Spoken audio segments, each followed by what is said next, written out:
actuator controllers जो होते हैं वो basically, I'll just try to explain all these a little bit so there is no confusion about it.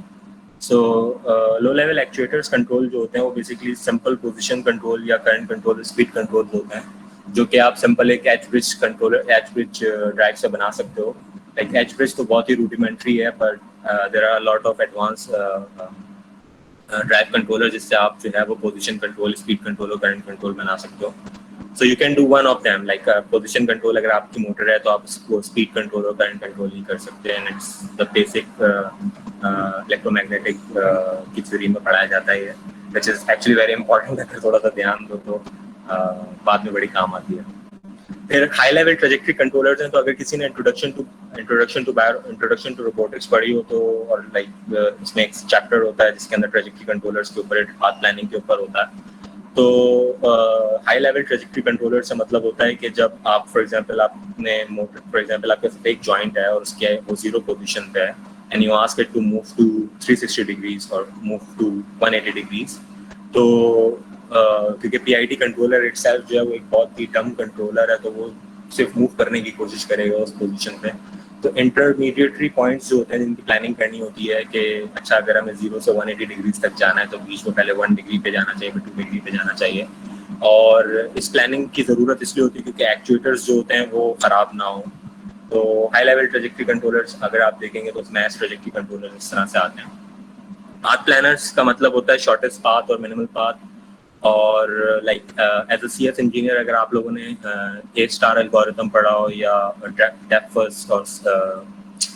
First algorithm पढ़े हो तो उसके अंदर जो है लाइक सॉर्ट ऑफ उस तरह का है पाथ प्लानर्स, जिसमें as an example shortest path और minimal time to do a task are two different things. तो हमेशा शॉर्टेस्ट पाथ जो होता है वो ज़रूरी नहीं है कि वो मिनिमल टाइम में भी हो जाए. And a very basic example of this is कि अगर आपके पास दो स्पेस में पॉइंट्स हैं और बीच में कोई ऑब्जेक्ट रखा हुआ है तो the shortest path between two points is the straight line. लेकिन जो मिनिमल टाइम है जो उस तक पहुंचने का वो बेसिकली आपको उसके अराउंड होके जाना पड़ेगा. So that's what path planners mean. There are different things in path planners, but I'll just ignore them for a moment. Then there is forward kinematics and inverse kinematics. So forward kinematics also called direct kinematics or indirect kinematics. So kinematics का मतलब होता है कि how your links in robotics actually इसका मतलब होता है कि how your links and joints are connected together and what is their physical representation.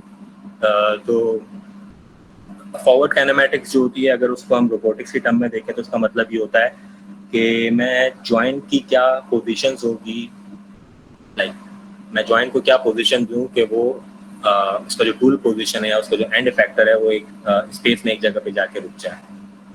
And similarly inverse kinematics is the opposite of that. So for example अगर मुझे कोई चीज़ pick करनी है तो मुझे ये पता है कि वो उस चीज़ अगर रोबोटिक काम से वो कोई चीज़ पिक करनी है मुझे तो ये पता है कि उसको उस ऑब्जेक्ट की जो पोजीशन है वो कहाँ पर है.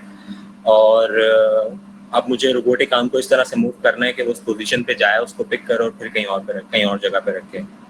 तो अगर मैं रैंडमली जॉइंट पोजीशंस देता रहूँगा तो रोबोटिक आर्म मूव तो करेगा लेकिन वो एग्जैक्टली उस पोजीशन पे नहीं जाएगा. तो it's more like a hit and trial method. So inverse kinematics is basically when you inversely calculate like when you reverse calculate the forward kinematics. तो उसमें होता ही है कि आप जो है वो जो एंड इफेक्टर की पोजीशंस है वो आप दे रहे होते हैं इनपुट में और आउटपुट पे जो आपको जॉइंट पोजीशंस मिल रही होती हैं कि आपको अगर यहाँ पे जाना है तो आपके जॉइंट्स की वैल्यूज जो होनी चाहिए वो ये होनी चाहिए. और उसके बाद फिर हम वो सब ट्रेजेक्टरी प्लानर्स में देते हैं और फिर वो लो लेवल एक्चुएटर्स में चले जाते हैं. वो एक्चुएटर्स की जो पोजीशन है वो चेंज हो जाती है. And whenever I say actuators, it means like joint motors. Then there is collision avoidance system, power distribution maintenance system. Like collision avoidance system, for example, अगर self collide नहीं होना चाहिए वो like खुद से जो है. And it happened with me a lot actually when I was making my FYP के रोबोटिक आर्म में खुद जाके अपने अंदर जो है वो टकरा जाता था और उससे बड़ा दिल को like नुकसान होता था. So you should have algorithm for if you're making a robot for industry, you'll have to write collision avoidance system yourself. And similarly, power distribution maintenance system की power जो है वो motors को continuously मिलती रहनी चाहिए, voltages कम नहीं होनी चाहिए. then if you are making a robot and you don't have any visualization कि वो किस तरह से move करेगा या sensors का data किस तरह से दिखता है. Sensors can be cameras, they can be lidar systems, they can be anything else, like for example ultrasonic sensors, depth cameras. तो अगर उनका आप डेटा विजुलाइज नहीं कर सकते तो आपको some like it helps in writing algorithms कि वो किस तरह से दिख रहा है, उनका डेटा किस तरह से आ रहा है. इसी तरीके से स्टेट अपडेट्स जो हैं वो बेसिकली फीडबैक के लिए ज़रूरी होती हैं. तो फॉर एग्जांपल अगर आपके पास स्टेट्स का मतलब होता है जो लाइक पोजीशंस और स्पीड्स और एफर्ट्स जो हैं वो बेसिकली एफर्ट जो है वो जनरल टर्म है मोटर के टॉर्क के लिए, और अगर लीनियर मोटर है तो उसके फोर्स के लिए, और एक्सेलरेशंस किस तरह से चेंज हो रही हैं with respect when the robotic arm is moving, and they should change really fast. And then there is vision system, which is a whole new thing. Computer vision से अगर आप कोई चीज़ डिटेक्ट करा के और उससे उठाना चाह रहे हो और फिर उसको किस तरह से इंटीग्रेट करोगे, और फिर ऑटोमेशन प्रोसेस उसके बाद आते हैं जिसमें आप इंडस्ट्री में ऐसे सोल्यूशन प्रोवाइड करते हो जो कि कन्वेयर बेल्ट से एक चीज़ उठा के दूसरी जगह रख रहा है. Like this is a lot of things. जब आप कंप्लीट कर लेते हो उसके बाद कहीं जाके आपके पास एक ऐसा रोबोटिक आर्म या एक ऐसा मोबाइल बेस बनता है जो आप लाइक जिसमें इंडस्ट्री या जिसमें रिसर्च एंड डेवलपमेंट के लोग जो हैं वो इंटरेस्टेड हो. तो let's think about it for a moment. Suppose करो कि तुम ये सारा काम जो है वो पाइथन में लिखना शुरू करते हो, क्योंकि पाइथन जो है वो कंपैरेटिवली आसान लैंग्वेज है, तो मैं उससे रिलेटेड बात करता हूँ. तो अगर हम ये सारा काम पाइथन में लिखना शुरू करते हैं तो सपोज करो हमारे एक्चुएटर्स जो हैं वो आर्डिनो से चल रहे हैं और हमने सीरियल कम्युनिकेशन करी हुई उनके साथ, और हम कंटिन्यूसली जो है वो स्टेट्स लेते हैं और इनकोडर की वैल्यूज रीड करते हैं वाइल लूप के अंदर, और जो है लो लेवल कंट्रोलर लगा लेते हैं. उसी के अंदर, उसी वाइल लूप के अंदर जो है हम ट्रेजेक्टरी कंट्रोलर्स भी चला रहे हैं, पाथ प्लानर्स भी चला रहे हैं. उसी वाइल लूप के अंदर जो है हमारे पास एक फंक्शन लिखा है जो फॉरवर्ड या इनवर्स काइनेमैटिक्स सॉल्व करके देता है हमें और कोलिजन अवॉइडेंस भी करता है. तो उसमें सबसे बड़ा प्रॉब्लम जो आएगा वो आएगा कि उस वाइल लूप की जो फ्रीक्वेंसी होगी वो बहुत ही कम हो जाएगी, क्योंकि तुम बहुत सारा काम जो है एक ही प्रोसेस के अंदर करना शुरू कर रहे हो. कंप्यूटर प्रोसेस में एक ही काम, like for example forward kinematics तो आराम से कैलकुलेट हो जाएगी, लेकिन इनवर्स काइनेमैटिक्स में एक प्रॉब्लम आती है जब जो कि सिंगुलैरिटी कहलाती है, जिसमें आपके पास जैकोबियन मैट्रिक्स जो है वो जीरो के बराबर होता है. तो लाइक आई नो मैं बहुत सारे लाइक नेम ड्रॉप्स कर रहा हूँ कि जैकोबियन और वो, तो प्रोबेबली अगर किसी ने रोबोटिक्स और इंट्रोडक्शन टू रोबोटिक्स पढ़ी हो they will have some ideas. और I am just trying to make a point कि रॉस क्यों यूज़ करना चाहिए, तो that's why I am just dropping these names. So I hope you guys don't mind. So like फिर दूसरा solution जो किसी के जहन में आता है वो कि बजाय इसके कि हम सारी चीज़ें एक ही वाइल लूप में लिखें, हम क्लासेस बनाते हैं और सारी क्लासेस को डिफरेंट थ्रेड्स पे चलाते हैं. थ्रेडिंग जो होती है वो डिफरेंट कंप्यूटर प्रोसेसेस होते हैं जो साइमल्टेनियसली चल रहे होते हैं.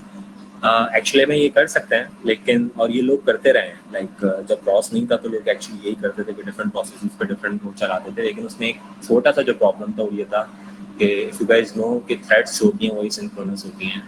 तो एसिंक्रोनस होने का मतलब है कि साइमल्टेनियसली वो नहीं साइमल्टेनियस तो चल रही होती हैं लेकिन वो ग्लोबली सिंक्रोनस नहीं होती हैं.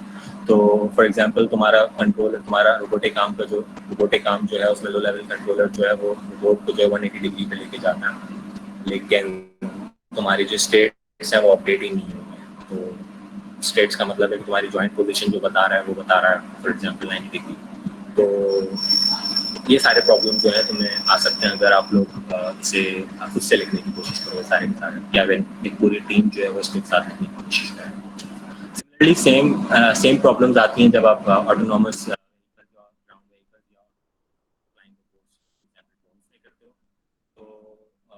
लाइक ड्रोन्स में जो है मोस्टली सिमिलर पार्ट्स होते हैं. इसमें सिर्फ एक चीज़ है जो I would like to explain a little bit, and it's the SLAM algorithm. What is SLAM problem? And it's one of the things that I find very interesting in robotics, especially in mobile robotics and flying robotics. So SLAM जो है it's short for simultaneous localization and mapping, and it's a problem in those robots जो basically move करते हैं. Robotic arm के अंदर नहीं है ये, और वो रोबोट से मूव करते हैं. तो आई होप आप में से सबने जो है वो लाइन फॉलोइंग रोबोट देखा होगा जो ब्लैक लाइन को या वाइट लाइन को डिफरेंट कलर लाइंस को फॉलो करता होगा. राइट। और रोबोट्स जो होते हैं वो बेसिकली बड़े डम्ब रोबोट होते हैं, क्योंकि उसके अंदर वो एक ही लाइन को फॉलो कर रहे होते हैं, वो सेंसर के डेटा से आईआर सेंसर लगा हुआ होता है। लेकिन अगर आप इंडस्ट्री में कोई ऐसा सोल्यूशन बना रहे हो जिसमें आपके पास ऐसा रोबोट होना चाहिए जिसको अपने एनवायरनमेंट का पता हो, और लाइक स्लैम प्रॉब्लम एक्चुअली में इंसानों के अंदर भी होती है। For example, currently you are sitting in house और आपको पता है कि आपके घर का हर कमरा कहाँ पर है और उस कमरे में क्या चीज़ कहाँ रखी हुई है, और आपको जो है कितने नंबर ऑफ स्टेप्स जो है लेके जाना लेने पड़ेंगे ताकि आप उस जगह पे जा सको, राइट। तो आपको ये पता है कि आपको अपने जो आपके जॉइंट्स हैं, जो बेसिकली आपके एक्चुएटर्स हैं, उनको कितनी दफ़ा आपको मूव करना पड़ेगा ताकि आप एक खास लोकेशन पे जा सको अपने घर में। और ये आपको क्यों पता है? क्योंकि आपके जहन में जो है वो एक मैप आपके अपने घर का बना हुआ है। नाउ सपोज करो कि अगर आप बिल्कुल ही एक नई लोकेशन पर हो, एक नए घर में हो और आप उसके दरवाजे पे खड़े हुए हो और समवन आस्क यू कि आप जो है इस दरवाजे लाइक आप बताओ कि इसके घर का स्ट्रक्चर किस तरह का, इसका मैप किस तरह का, घर में चीज़ें कहाँ कहाँ रखी हुई हैं, तो you wouldn't have any idea अगर आप उस घर में पहले से नहीं गए थे। तो प्रोबेबली आप क्या करोगे कि आप उस घर में दाखिल होगे और क्या कहते हैं राइट लेफ्ट रैंडमली मूव करोगे उस घर में, और जो जो चीज़ें आपको दिखेंगी वो अपने सेंसर से या फॉर एग्जांपल अपनी विजन सिस्टम से या जो आपकी आंखें हैं उनसे जो है उनको देखोगे और try to make sense of them and then you will store them in your mind. और उस तरह से आपके जहन में उस घर का एक मैप बन जाएगा, और नेक्स्ट टाइम आपको जब कहीं लाइक आपको आपको उस घर में कहीं पे जाना होगा तो आपको पता होगा कि अच्छा मैं यहाँ बैठा हूँ तो यहाँ से मुझे उठ के अगर वहाँ जाना है तो कितने स्टेप्स लेने हैं और कौन सी चीज़ को मुझे अवॉइड करना है, अगर टेबल बीच में रखी है तो उसको अवॉइड करना है। सिमिलरली यही काम जो है स्लैम करता है for robotics, for mobile robotics या क्या कहते हैं ड्रोन्स के लिए। ड्रोन्स के लिए कंपैरेटिवली आसान होता है, मोबाइल रोबोट्स के लिए थोड़ा सा डिफरेंट होता है। तो स्लैम एल्गोरिथम्स जो हैं वो आप डिफरेंट सेंसर से कर सकते हो। फॉर एग्जांपल अगर आपको डेप्थ कैमरास पता है तो डेप्थ कैमरास से आपके पास फ़ायदा ये होता है कि आपको चीज़ों की डेप्थ पता चल जाती है, तो आपको पता होता है कि अच्छा ये टेबल जो है उसकी हाइट और विड्थ तो इतनी है लेकिन ये इतना गहरा भी है, या गहराई डेप्थ के लिए मेरा मतलब है कि इसका वॉल्यूम इतना है। और वो नॉर्मली करते हैं इस तरह से कि रैंडमली आप रोबोट को चला देते हैं and you try to make map out of that environment, map of that environment. Sorry. So this is very interesting problem और क्या कहते हैं a lot of people have worked on it and क्या कहते हैं yes, this is still like one of the most interesting problem जिसमें लोग काम करते हैं using different algorithms, using different sensors। आप depth sensors use कर सकते हो, ड्राइवरलेस कार के अंदर जो है वो लिडार्स यूज होते हैं। मोस्ट फेमस लिडार्स हैं वो वेनोडाइल लिडार्स हैं जो कि बेसिकली टेस्ला भी यूज़ करता है। और वो बेसिकली यही कर रहा होता है, उस गाड़ी के ऊपर लिडार लगा हुआ होता है, वो एनवायरनमेंट का मैप बना रहा होता है ताकि वो गाड़ी जो है वो किसी चीज़ से टकराए ना और उसको एग्जैक्टली पता हो कि वो कहाँ पर है with respect to which environment. So this is then इसी तरीके से आप पर्सन फॉलोवर्स या फेस रिकग्निशन, ये छोटी छोटी सी क्या कहते हैं प्रॉब्लम्स हैं, लेकिन स्लैम इज़ वन जो कि बड़े मज़े की है और इसमें अच्छी खासी मैथ्स होती है। You have to learn about Kalman filters and extended Kalman filters, ये graph theory, और उसके बाद you get to graph the concept कि अच्छा हम क्या कहते हैं किस तरह से इसे सॉल्व कर सकते हैं। दूसरी इंपॉर्टेंट चीज़ कि लाइक इसके अंदर जो दूसरी चीज़ें आती हैं और नॉर्मली मुझे भी याद है कि हम हर वक्त पूछते रहते थे कि मैथमेटिक्स क्यों पढ़ाते हैं, इसकी क्या क्या कहते हैं क्या एप्लीकेशन है और क्या है। तो स्लैंग के अंदर फॉर एग्जांपल गॉसियन डिस्ट्रीब्यूशन या नॉर्मल डिस्ट्रीब्यूशन जो कहते हैं वो लाइक यूज्ड अबंडेंटली इन स्लैंग, और इस तरीके से डिफरेंट मैथमेटिक्स के जो टॉपिक्स हमें पढ़ाते हैं वो इसके अंदर बहुत ही इंपॉर्टेंट होते हैं। तो आई होप कि तुम लोग इस पर ज़्यादा ध्यान दो। तो this is scenario, so this is first scenario जिसमें हमने देखा कि एक रोबोट को let's look at this scenario. For example तुम एक machine learning Arshad, yes hello, आपकी आवाज रुक रुक के आ रही है, इंटरप्शन है। अब आ रही है? तो देख लें। नहीं, वीक है थोड़ी। एक अब आ रही है? हाँ ठीक है, चलो कंटिन्यू करो तुम। एक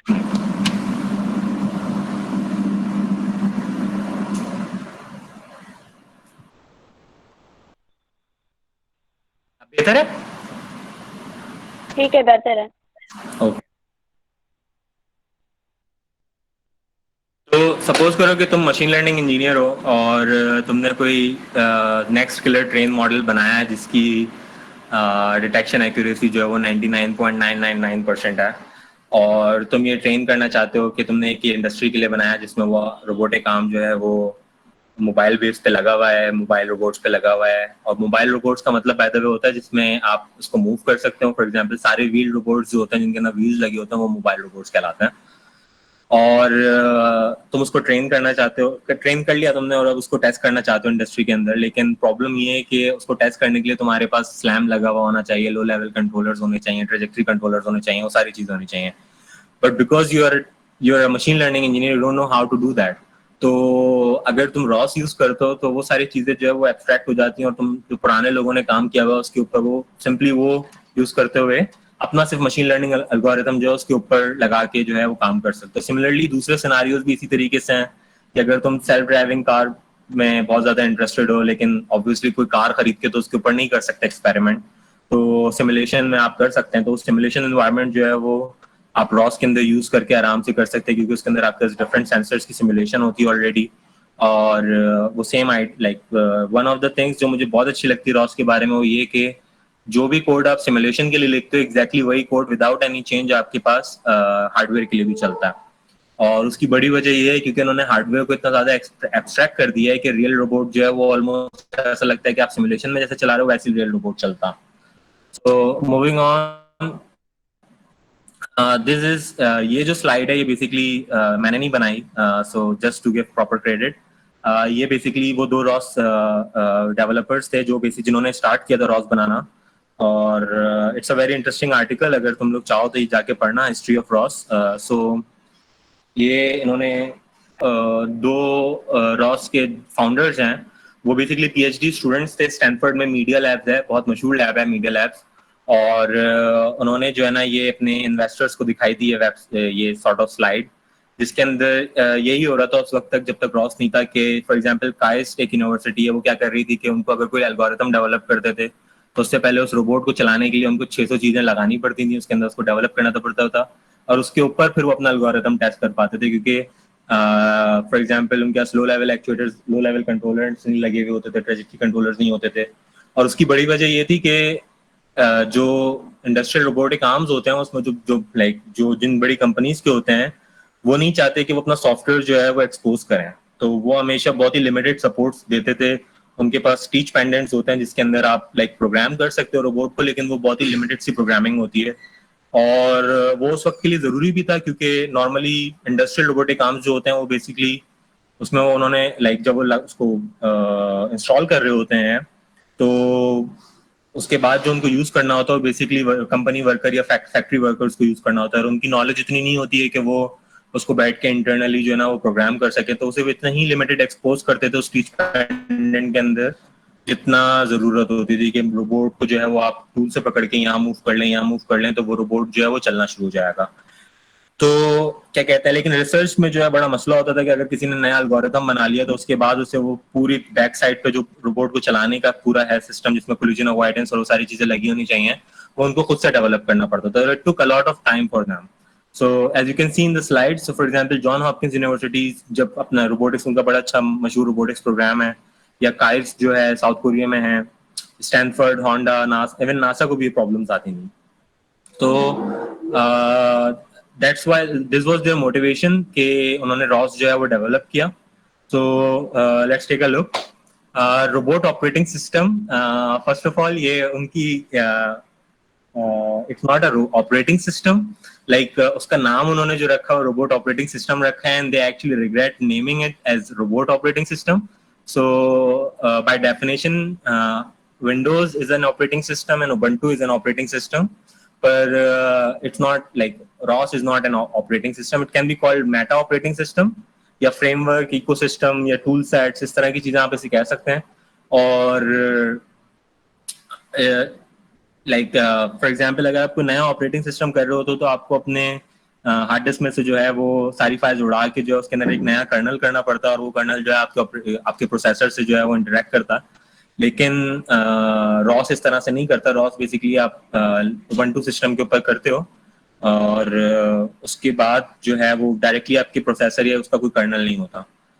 ओके और द बेसिक चीजें जो आप जब रॉस इंस्टॉल करते हो उसके साथ जो आती हैं वो बेसिकली एक चीज आती है मैसेज पासिंग।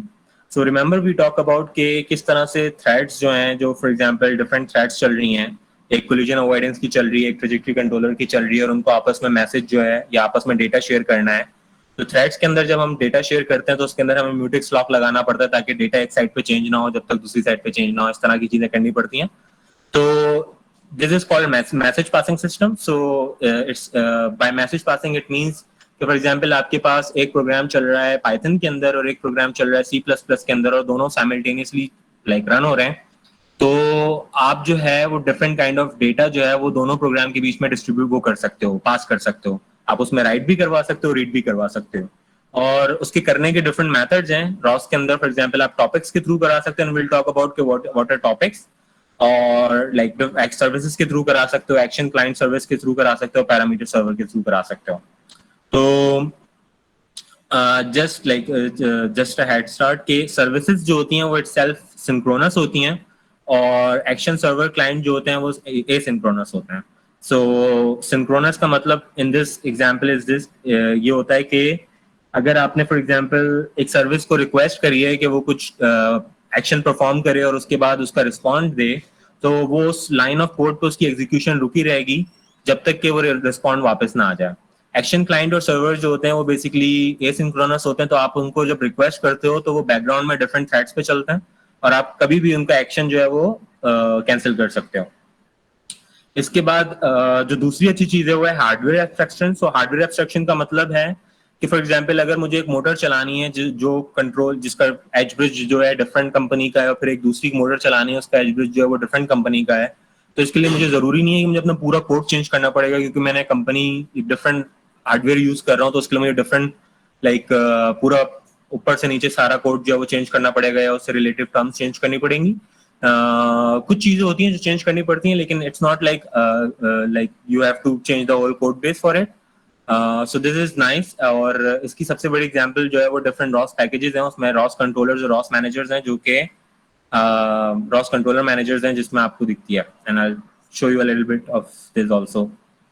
देन जब लो लेवल डिवाइस कंट्रोल से आप कम्युनिकेट करते हो तो आपके पास डिफरेंट कम्युनिकेशन मोड्स हैं। फॉर एग्जांपल आर्डिनो को अगर आप लगाते हो और पाइथन से कम्युनिकेट करते हो तो आप सीरियली कम्युनिकेट कर सकते हो। रास्पबेरी पाई के अंदर एफपीआई I2C वगैरह भी होते हैं, फिर इथरनेट भी होता है। इथरनेट के बाद लाइक इथरकैट कम्युनिकेशन वो भी अवेलेबल है, जिस लाइक उसके पैकेजेस अवेलेबल हैं, आप यूज कर सकते हो अगर आपका कोई हार्डवेयर जो है वो इथरकैट यूज करता है। और canvas, I hope you like canvases जो है उनकी नॉर्मल एप्लीकेशन जो है वो बेसिकली हमारे कार्स सिस्टम के अंदर होती हैं, जिसमें डिफरेंट मॉड्यूल्स जो हैं वो कैनवसेस के ऊपर लगे हुए होते हैं। वो फॉर एग्जांपल स्टीरियो सिस्टम एक कैनवस पे होता है और हेडलाइट्स दूसरे कैनवस पे होती हैं और वो एक दूसरे से कम्युनिकेट कर पाती हैं। तो लाइक इसकी सपोर्ट भी जो है आपको मिलती है रॉस के अंदर। Third and the most important thing, package management system है। बिल्ड सिस्टम जो है वो बिल्ड सिस्टम इसलिए क्योंकि हम C++ यूज करते हैं। I guess you guys know के पाइथन जो है वो इंटरप्रेटेड लैंग्वेज है जो कि लाइन बाय लाइन चलती है, तो कहीं लाइन पे एरर आएगा तो उसी वक्त वो शो करेगा, उससे पहले नहीं शो करता। C++ जो है वो कंपाइल्ड लैंग्वेज है, तो you have to first compile the language, और ड्यूरिंग कंपाइलेशन वो जो है इंटरनली पूरा कोड चला के देखता है कि कहीं पे एरर तो नहीं आया, और उसके बाद जो है वो रन होता है। तो क्योंकि इनिशियली दोनों लैंग्वेजेस जो हैं वो फुली सपोर्टेड हैं रॉस के अंदर, पाइथन 2 और C++11 से आई थिंक, तो क्या कहते हैं उनके साथ जो है वो बिल्ड सिस्टम आता है, क्योंकि फॉर एग्जांपल तुम्हारा एक रॉस पैकेज की कुछ C++ की फाइल्स हैं जो दूसरे रॉस पैकेज के ऊपर डिपेंड करती हैं, तो it would be very difficult कि आप उनकी सीमेक फाइल जो है खुद से लिखो कि पहले कौन सा बिल्ड होना चाहिए और बाद में कौन सा बिल्ड होना चाहिए। तो रॉस ऑपरेटिंग सिस्टम के साथ जो है वो कैटकिन करके एक बिल्ड सिस्टम है वो आता है, वो जो है खुद ही देख लेता है कि कौन सी C++ का फाइल्स पहले बिल्ड होनी चाहिए और कौन सी बाद में होनी चाहिए। इसके अलावा और बहुत सारी चीजें हैं, लेकिन ये जो है लाइक बेसिक सी रिक्वायरमेंट्स हैं, जो बेसिक सी चीजें हैं जो रॉस ऑपरेटिंग सिस्टम के साथ आती हैं, रोबोट ऑपरेटिंग सिस्टम के साथ आती हैं। ये स्लाइड जो है ये बेसिकली लाइक बहुत ही टॉप मोस्ट आर्किटेक्चर की फॉर एग्जाम्पल वो है डायग्राम है, like it's not complete at all, और I try to explain a little bit कि क्या हो रहा है इसमें। तो सबसे पहले जो नोड्स होती हैं, नोड का मतलब, node is a Ross terminology, और नोड का मतलब anything that's running your code. So for example, a Python program which is running continuously and it's connected to ROS is a node. A C++ program can also be a node.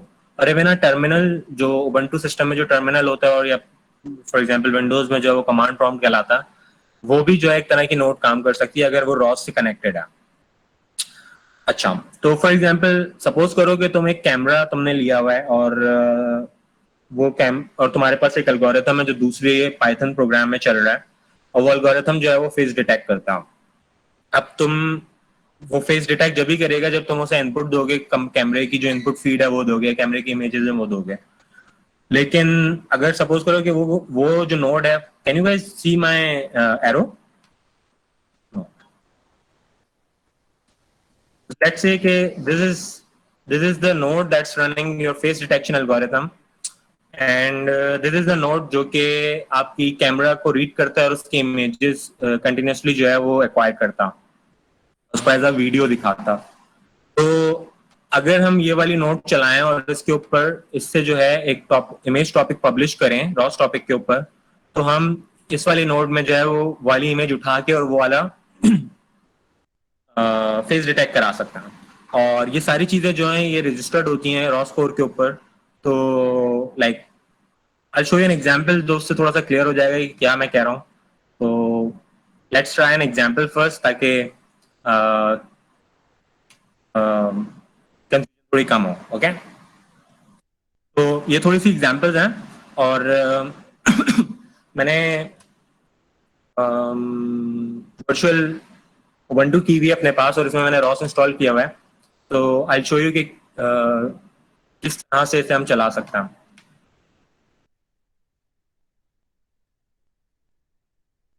So the first thing I have to do is run roscore.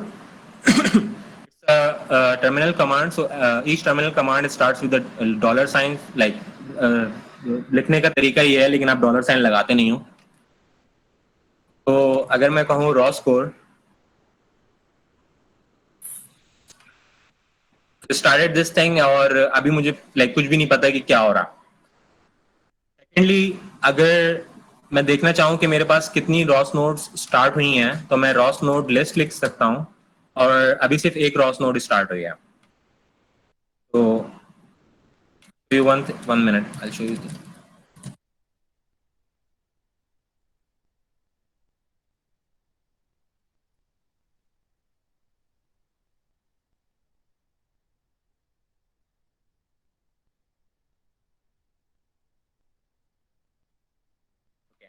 तो मैंने इस terminal के अंदर जो है एक Ross node start करी है, और अब मैं अगर रॉस नोड लिस्ट लिखूंगा तो ये देखो एक नई क्या कहते हैं नोड यहाँ पे लिस्ट के अंदर शो हो रही है, राइट.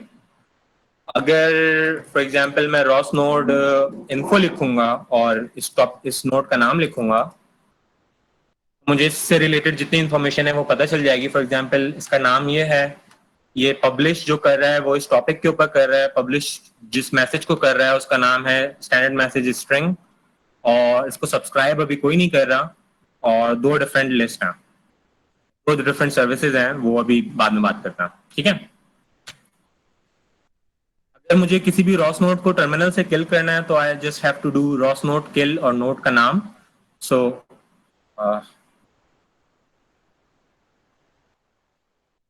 तो फॉर एग्जांपल अगर ये नोड देखो, ये वाला जो टर्मिनल है, आई एम नॉट श्योर कि तो मैं मूव कर रहा हूँ, ये अभी कंटिन्यूसली रन कर रहा है, और इट सेज के publishing in lashing messages, press control C to terminate.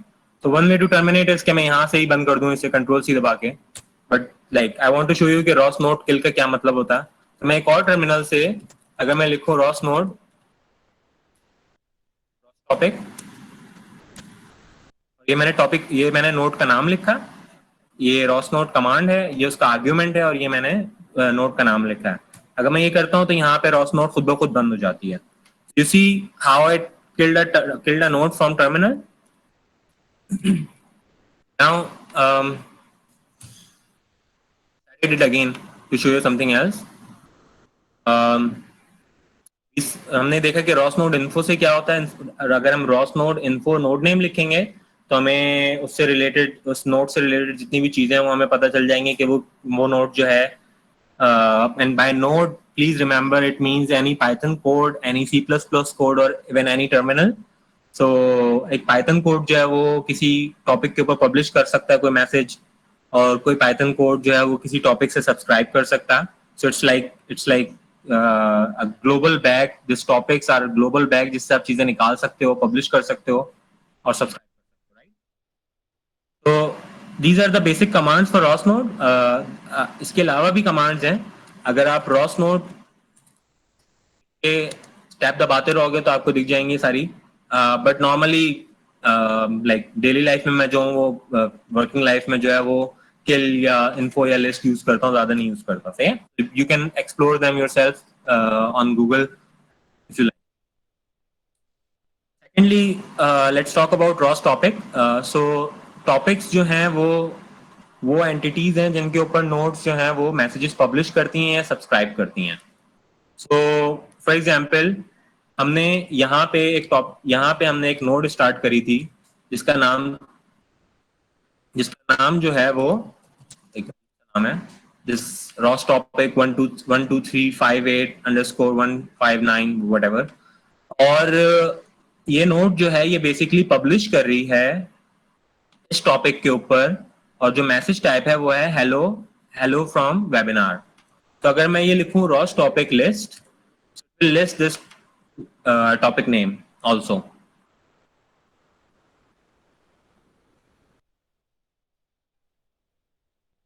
अगर मैं रॉस टॉपिक इन्फो लिखूं तो it will tell, sorry, topic info और टॉपिक का नाम लिखूं hello node, so it will tell me कि इसकी जो टाइप है, यानी कि इसकी जो मैसेज टाइप है वो स्टैंडर्ड स्ट्रिंग है। इसका जो पब्लिशर है वो ये है, यानी कि दिस टर्मिनल जो हम मूव कर रहा हूँ, और इस पे अभी सब्सक्राइब कोई नहीं कर रहा है। इसका मतलब है कि इस टॉपिक से कोई डेटा रीड नहीं कर रहा, सिर्फ ये वाली नोट जो है ये राइट करा रही है इस नोट, इसके ऊपर राइट क्या करा रही है, एक स्ट्रिंग मैसेज राइट करा रही है विच इज, और उस स्ट्रिंग मैसेज के अंदर लिखा हुआ है hello from webinar. Okay, so like इससे फायदा क्या है, अगर हम मैसेज पास इस तरह से कर सकते हैं डिफरेंट नोट्स के अंदर, तो what's the point of doing, like what's the advantage of doing it. तो आई थिंक एक जो चीज हम कर सकते हैं इसके अंदर वो ये कि हमारे पास एक नोट पब्लिश करी और मैं डिफरेंट नोट्स बना सकता हूँ, और उसके अंदर से मैं सबके अंदर उन सारे नोट्स के अंदर जो है मैं डेटा, सेम डेटा रीड करा सकता हूँ। For example, if I have one more terminal here and one terminal here. So if I say ROS topic echo hello node, and it will read hello from webinar, and if I write the same thing here,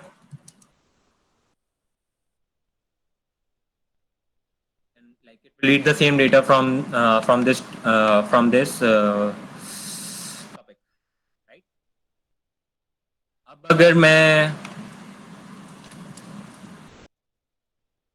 अब अगर मैं Ross note कराऊंगा तो मुझे actually में 4 note दिखनी चाहिए, क्योंकि मैंने 2 टर्मिनल चलाए हुए हैं और तीसरी रॉस आउट इसकी। सो यू सी मेरे पास 3 ये नोट्स हैं जो कि 3 टर्मिनल्स की हैं और एक रॉस आउट है। ओके, तो these are like the basic commands. अगर ये पता हो तो आप आराम से काम कर सकते हो रॉस के अंदर, जो कि टॉपिक से रिलेटेड है। ओके, सो रॉस टॉपिक एको जो है वो बेसिकली किसी भी टॉपिक को सब्सक्राइब करता है और उसका डेटा आपको आउटपुट करता है। रॉस टॉपिक पब जो है, आई होप दिख रहा हो, रॉस टॉपिक पब जो है वो पब्लिश करता है किसी भी टॉपिक के ऊपर, और पब्लिश करने के लिए आपको मतलब बताना पड़ता है कि मैसेज कौन सा है और मैसेज की टाइप कौन सी है। अभी तो हम ये टर्मिनल से कर रहे हैं तो थोड़ा सा मुश्किल होगा अगर मैं कोई डिफरेंट टॉपिक करूं और उसकी बहुत सारी फील्ड्स होंगी। तो for example, as an example मैं एक चीज, अगर मैं रॉस टॉपिक पब को ज्वाइन करके ज्वाइन ट्रेजेक्टरी मैसेज और इसके अंदर अगर करूं सीसी ट्रेजेक्टरी अगर करूं तो इसके अंदर बहुत सारी फील्ड हैं जो मुझे जो है कंप्लीट करनी पड़ेंगी, जब भी कहीं दूसरी नोट पे जो है वो मैं ये टॉपिक पब्लिश कर सकता हूँ और सब्सक्राइब कर सकता हूँ। तो लेकिन अगर हम ये प्रोग्राम से करेंगे या C++ प्रोग्राम से करेंगे तो ये थोड़ा सा आसान रह जाता है। तो लाइक टर्मिनल से कोई करता नहीं है, I am just trying to show you कि किस तरह से आपस में चीजें कनेक्टेड हैं। Okay, now this was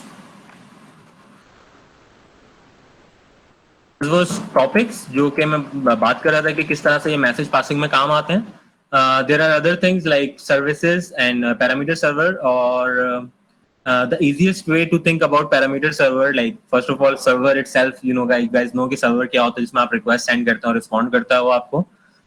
parameter servers जो है अगर like in a very broader sense they are a bag of global variables जो आप different in like sort of environment variables जो कि आप read कर सकते हो अपने program में, उसके ऊपर write करवा सकते हो। So just to show you an example, I'll close all this.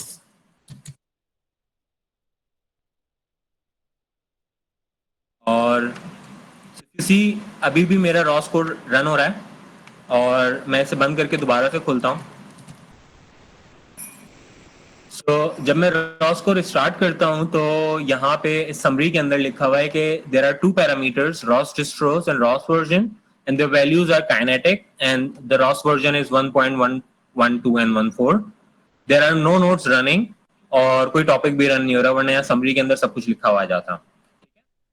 अब अगर जो रॉस पैरम से रिलेटेड कमांड्स हैं, for example ROS param list है, सो अगर मैं लिखूं रॉस पैरम, तो you see I have ROS distro, this thing, ROS version and ROS run ID.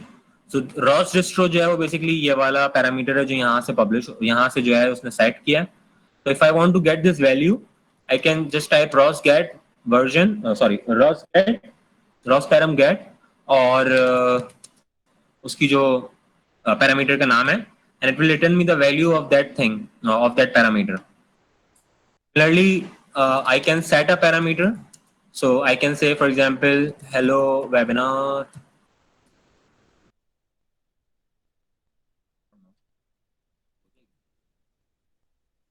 so I set this and I say ROS param list. It says this is the parameter name and this is the value. So if I do ROS param get hello webinar, return me hello. Now what's the point of doing it? अगर मुझे terminal पे type करके सारी चीजें लेनी है, सो for example मेरे पास कुछ कॉन्फ़िगरेशन फाइल्स हैं जो कि कैमरे को रन करती हैं और मैं मल्टीपल कैमरे चला रहा हूँ और सेम कंपनी के कैमरे हैं और वो उनको मुझे बार बार चलाना है।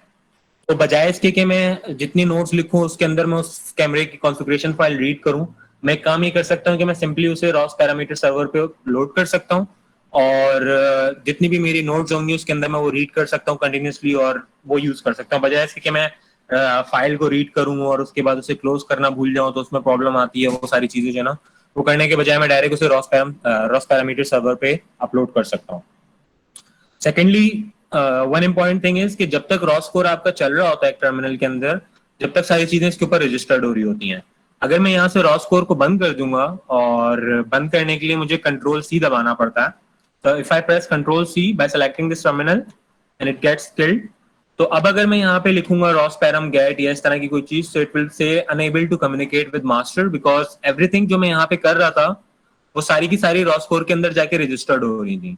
So I hope now this block diagram makes some sense और this diagram makes some sense कि किस तरह से वो सारी चीजें एक दूसरे से किस तरह से रॉस कोर से वो रजिस्टर्ड हो रही थी।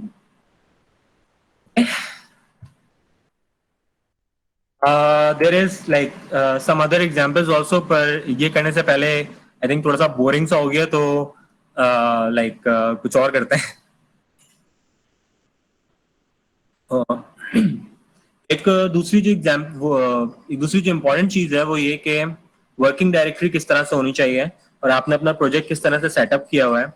क्योंकि रॉस जो है वो रोबोटिक्स को बहुत ज्यादा स्टैंडर्डाइज कर देता है, स्टैंडर्ड फॉलो करता है उसके, एक स्टैंडर्ड है उसको फॉलो करेंगे आप तो आपकी जिंदगी भी आसान होगी और आपका जो कोड बाद में यूज कर रहा होगा उसकी जिंदगी भी आसान होगी। तो there are for example Python के लिखने के सर्टेन रूल्स हैं कि आप जब पाइथन लिख रहे हो तो आपके टैब्स इतने होने चाहिए, अगर which is like, I think it's called PEP 16 rules or PEP 18 rules as far as I know. इसी तरीके से अगर आप ROS यूज कर रहे हो तो there is this standard जो अगर आप फॉलो करोगे तो बाद में आपके लिए भी आसानी होगी और दूसरों के लिए भी. So everything जो आप ROS के अंदर अपने पैकेजेस जो भी काम करते हो, जो भी कोड करते हो, वो एक फोल्डर के अंदर होते हैं और उस फोल्डर को नॉर्मली वर्क स्पेस या WS के नाम से आप लाइक क्रिएट कर सकते हो. So just to give you an example, so it's currently जो ये फर्स्ट टॉप लेफ्ट टर्मिनल है, इसके अंदर मैं चेंज डायरेक्टरी मैंने की हुई है कैटकिन वर्क स्पेस में, और इसके अंदर 3 फोल्डर्स हैं, बिल्ड, डेविल और source, SRC. So everything you write, every code you write or every other file that you write is always in source folder. और फिर कैटकिन मेक जो है या कैटकिन बिल्ड सिस्टम जो है वो खुद ब खुद जो है वो डेविल और बिल्ड आपका फोल्डर खुद ब खुद क्रिएट कर देता है, और उसके अंदर सारी .so फाइल्स और जितनी भी दूसरी चीजें हैं वो सारी उसके अंदर खुद रख देता है. Normally you only have to write files and you have to make files and folders in SRC folder, right? Now within this SRC folder you have different ROS packages. So this left bottom terminal, for example, I have so if you see this currently जो है मैं GP25 ROS की directory में हूँ. इसके अंदर different folders हैं, GP25 bring up, GP25 control software, move it config, remote packages, robot, motoman drivers. Now all of these are a single ROS packages, or within a ROS package you have, if I change directly to, for example, GP5 move it config, you see there is these are the files and the blue ones are the folder. If you see the terminal on the right side, इसके अंदर जो है एक CMake list file है और एक package XML file है, और इसके अलावा डिफरेंट फोल्डर्स हैं जो कि नॉर्मली कॉन्फिग फोल्डर होता है, लॉन्च फाइल, नोड, इस तरह के फोल्डर्स होते हैं, वो मैटर नहीं करता, लेकिन फोल्डर्स के अंदर अगर आप फाइल्स रखोगे तो इट्स इजियर जब आप उसे गिटहब पे अपलोड करते हो या आपका कोई क्लाइंट यूज कर रहा होता. So I just want to talk about CMake list file. तो CMake list file basically CMake की तरह फाइल है जो कि लाइक अगर आपने C++ यूज करी हो तो आपको पता है कि ये बेसिकली बिल्ड कॉन्फ़िगरेशन फाइल होती है. पैकेज XML फाइल जो है ये जितने भी आप डिपेंडेंसीज यूज करते हो अपने पाइथन के अंदर या C++ के अंदर, वो सारे की सारी इसके अंदर ऐड होती हैं पैकेज XML फाइल के अंदर. So these two files will always be there for any ROS package. So why don't I go ahead और मैं like एक इस तरह की वर्कस्पेस आपको बना के दिखाता हूँ कि बहुत like it's not rocket science. So for example, I'll make it on my desktop. So if I change directly to desktop, you can see I have one area folder here. Now to make a directory, I just make directory -p and I'll type this, and the name of the workspace would be webinar workspace and SRC folder. So if I change directory to webinar, you see there is this folder on the desktop, और इसके अंदर जो है एक और folder है source के नाम से जो कि बेसिकली एम्प्टी है. नाउ अगर मैं ROS का बिल्ड सिस्टम इटसेल्फ यूज करूं तो जब भी हमें बिल्ड करनी होती है अपने ROS पैकेजेस, हम हमेशा अपने वर्कस्पेस फोल्डर के अंदर आते हैं. सो you know that CD changes the directories from terminal. So currently it's in source folder and now it's in webinar catkin workspace, and if I write catkin make, it will build this. So अभी जो है क्योंकि source folder के अंदर कुछ भी नहीं है तो बिल्ड बहुत आसानी से और जल्दी से हो जाएगा. और अब अगर मैं लिस्ट डायरेक्टरीज करूंगा तो मुझे 3 डायरेक्टरीज दिख रही हैं, बिल्ड और डेविल, जो कि खुद ब खुद कैटकिन ने बना दी है, कैटकिन बिल्ड सिस्टम ने, और सोर्स वो डायरेक्टरी है जिसके अंदर मुझे अपने ROS पैकेजेस रखने हैं. This is very important. Like within source folder, you can make different catkin different ROS packages, and there is a way to make it. Simply catkin create package, then you write package name. So for example, I'll say ROS gazebo, and after the package name you write like dependencies of it, so I'll just say ROS instead. Package का नाम. So now अगर मैं list directories करूंगा तो देखो एक webinar गजीबो का folder बन गया. सो अगर इधर से कंफर्टेबल हो यहाँ से आगे करने के लिए तो ये 3 फोल्डर्स हैं. सोर्स के अंदर जो है वेबिनार गजीबो के अंदर सीमेक लिस्ट फाइल और पैकेज एक्सएमएल फाइल है. So yes. अच्छा, जब भी कैटकिन मेक करते हैं हमेशा लिटिल टिप इज कि हमेशा वर्क स्पेस फोल्डर में आके आप कैटकिन मेक करते हो. सो इट्स इजियर कि आप उसे बिल्ड कर सको. एक अगर मैं ये चीज यहाँ से करूंगा फॉर एग्जांपल सोर्स फोल्डर से, इसी मेरी करंट डायरेक्टरी जो है वो डेस्कटॉप वेबिनार वर्क स्पेस और सोर्स है. तो यहाँ से अगर मैं कैटकिन मेक करूंगा तो एरर आएगा क्योंकि उससे कोई सीमिक फाइल मिल नहीं रही है. सो जस्ट मेक श्योर कि आप हमेशा वर्क स्पेस फोल्डर से जाके ही कैटकिन मेक करो. So this was the next slide जो मैं बता रहा था. और जब आप कैटकिन मेक कर देते हो तो दूसरी चीज ये कि क्योंकि मैं सारी चीजें टर्मिनल से रन कर रहा हूं तो फॉर एग्जाम्पल टर्मिनल को पता है कि रॉस कोर कमांड जो है उस पर क्या रन करना है, या अगर मैं दूसरी रॉस टॉपिक कमांड या रॉस रन कमांड इस तरह की डिफरेंट कमांड्स रन करूंगा तो उसको ऑलरेडी टर्मिनल को पता है कि कौन सी फाइल जाके जो है एग्जीक्यूट करनी है. और टर्मिनल को ये पता है क्योंकि जब भी हम टर्मिनल रन करते हैं तो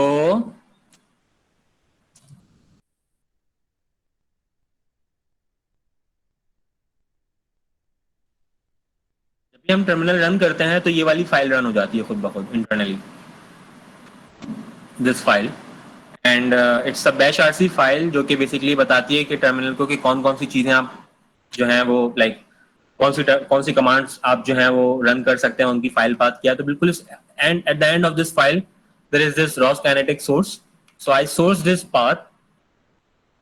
और सोर्सिंग का मतलब होता है कि ये फोल्डर जो है या ये सेटअप फाइल जो है ये एनवायरनमेंट वेरिएबल के अंदर जो है वो सेव हो गई है फॉर दैट टर्मिनल. जब मैं टर्मिनल बंद करूंगा तो ये मतलब खत्म हो जाएगी. So for example to show you one thing,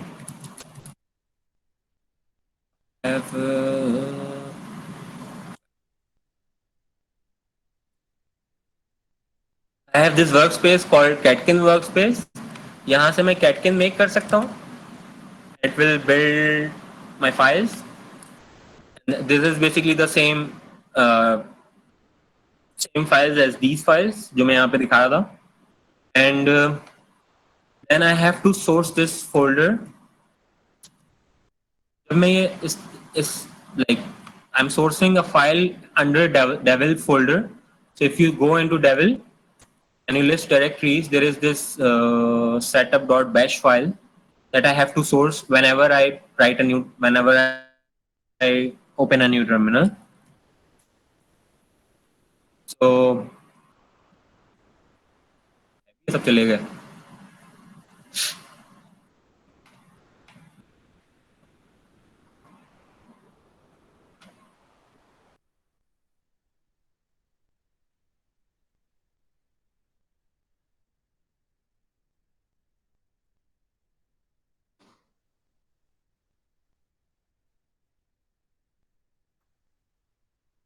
Okay. Can you zoom your terminal to increase terminal font? Okay.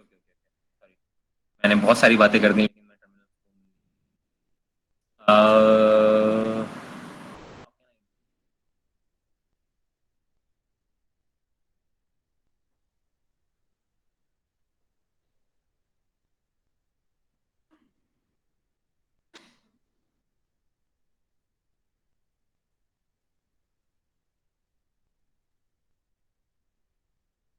पता है कैसे करना है?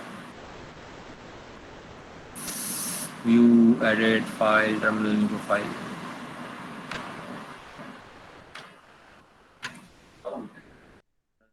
Size terminal, column size, command, colors, scrolling.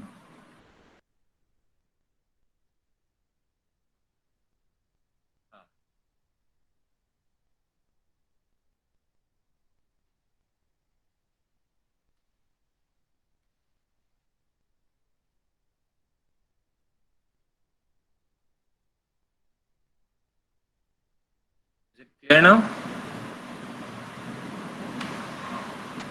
हाँ ओके, मैंने पूरी प्रोफाइल चेंज कर दिया।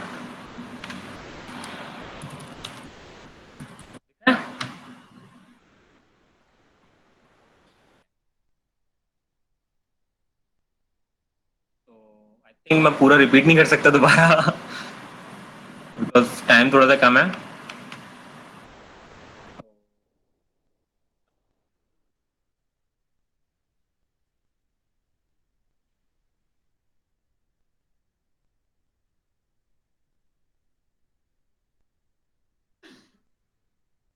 I'll show you how to start gazebo. So gazebo जो है वो, अगर मैं सिर्फ gazebo लिखूं तो रॉस के साथ जब आप रॉस इंस्टॉल करते हो तो आपके साथ उसके साथ कुछ टूल्स आते हैं, कुछ डिफरेंट सॉफ्टवेयर आते हैं। उसमें एक जो है वो गजीबो है। गजीबो जो है वो बेसिकली फिजिकल इन्वायरमेंट है, फिजिकल सिमुलेशन इन्वायरमेंट है, जिसके अंदर आप ग्रेविटी सिमुलेट कर सकते हो, इनर्शिया सिमुलेट कर सकते हो, डिफरेंट चीजें सिमुलेट कर सकते हो। दूसरी चीज जो आप है, दो तीन चीजें जो और आती हैं उसके साथ, वो नहीं चल रहा, लेकिन एक जो दूसरी चीजें आती हैं वो है एक आरवेस। आरवेस जो है वो बेसिकली विजुअलाइजेशन के लिए है, जैसे आपको सेंसर्स का डेटा विजुअलाइज करना है उसके लिए है।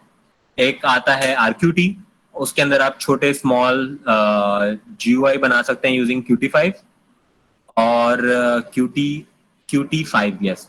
और क्या, यही सारी चीज़ें आती हैं अगर आप कंप्लीट वर्जन रॉस का इंस्टॉल करो। उसके बाद फिर आप चीज़ें इंस्टॉल कर सकते हो उसके अंदर using this command sudo apt-get install Ross kinetic. For example अगर मुझे गजीबो से रिलेटेड कुछ करना है, मैं गजीबो लिखूंगा और मैं वो आता रहूँगा तो मुझे पैकेजेस दिखा कौन कौन से पैकेजेस जो हैं वो अवेलेबल हैं। या इसी तरीके से फॉर एग्जांपल अगर मुझे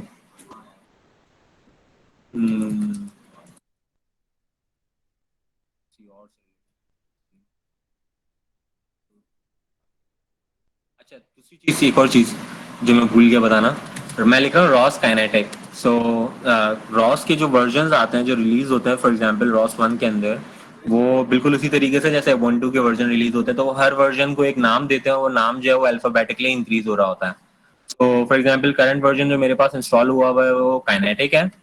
इससे नेक्स्ट वर्जन जो है वो मेलोडिक है, उससे नेक्स्ट वर्जन जो है वो नियोटिक है, और नियोटिक के बाद अब वो रॉस 2 रिलीज कर रहे हैं तो उन्होंने वहां पे वो रोक दिया। काइनेटिक से पहले जो था वो एल से नाम लिखना था उनको, तो उन्होंने लुनार था, और उससे पहले आई था तो उसका नाम उन्होंने इंडिगो रखा हुआ था। सो काइनेटिक जो है वो मोस्टली लोग यूज कर रहे हैं आजकल, और इसके अलावा मेलोडिक, और उसकी वजह ये है क्योंकि रॉस ओपन सोर्स एनवायरनमेंट है, तो पैकेजेस को एक वर्जन से दूसरे वर्जन पे ले जाने में टाइम लगता है, तो इसलिए लोग प्रेफर करते हैं वो वाला थोड़ा सा पुराना वर्जन इंस्टॉल करना है, क्योंकि बहुत सारे पैकेजेस ऑलरेडी स्टेबल फॉर्म में होते हैं, तो उससे उनको जो है ना वो लाइक मसला नहीं होता। तो इस वाले इस चीज़ को करने के लिए जिसमें मैं गजीबो चलाऊंगा, मैं डिफरेंट मॉडल को स्पॉन करूंगा, सो मैं ये सारी कमांड्स लिखूंगा। सो अब क्योंकि मैंने ये बढ़ा दिया तो होपफुली थोड़ा सा क्लियर होगा। सो फर्स्ट हमें रॉस कोड स्टार्ट करना है। अब क्योंकि मेरी स्क्रीन पे जो है वो सारी चीज़ें बहुत बड़ी बड़ी दिख रही हैं, तो मैं टर्मिनल इसके अंदर खोल रहा हूँ, you can do it using shift control T. तो सेकंड थिंग जो मुझे स्टार्ट करनी है वो बेसिकली, मैंने एक ये सॉर्ट ऑफ कुछ सिंपल से कोड्स लिखे थे, वो मैंने इसके अंदर इस वेबिनार अंडरस्कोर वेब वर्कस्पेस के अंदर डाले हैं, और मैं गिटहब के ऊपर लोड कर दूंगा, तो you guys can experiment with it. और मैं आई वुड लव टू सी कि तुम लोग क्या लिखते हो और क्या क्या चीजें सीखते हो इससे। So I will first source this,